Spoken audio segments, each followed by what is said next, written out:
महनी जरूरिया ए बलमुजी राजा जी कौन बहनी जरूरिया ले के धार बलवा हमरा के जनाए बलमुजी ले के आई रे दैबा हमनी माई बेटा के ले के जनवा अब हम कौन बहनी जरूर लाजू देखी चश्मा लगा के कौन हाल भइल बा आज काल में आवे वाला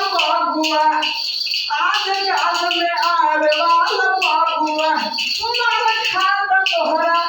बुझात ना है बलमुजी ले के घर बजनवा बलमुजी राजा जी कौन हाल में भइल बिया आई गे दादा चला मुश्किल भइल बा और अब नींद ना लागत धान से सुते नहीं देत लागत ही पहुंच के जगावे भोरवा में आके दबरी बलमुआ लड़े लाल आइया आई रे दैबा रोई कर हमरा जनवा बचावतारी तब न माने बलमुआ हमारा तब न माने बलमुआ ले के जनवा धरी है बलमुजी हमरा आई रे दैबा लगातार ससुरा में हो जाई हमरा मराना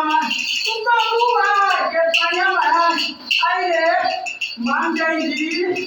मानिए बलमुजी ले के लगता धरा जनवा बलमुजी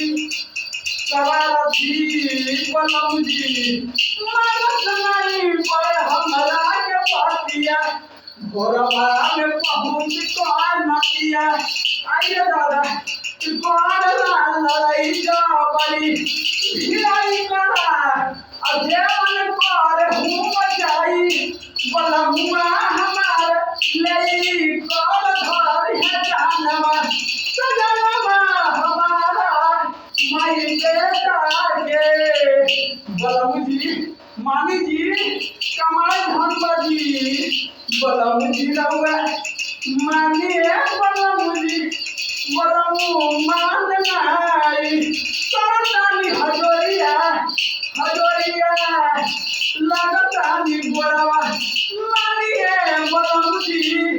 बचा जानवा सजनवा हो बचा जानवा तो दोन माने धीरे कह के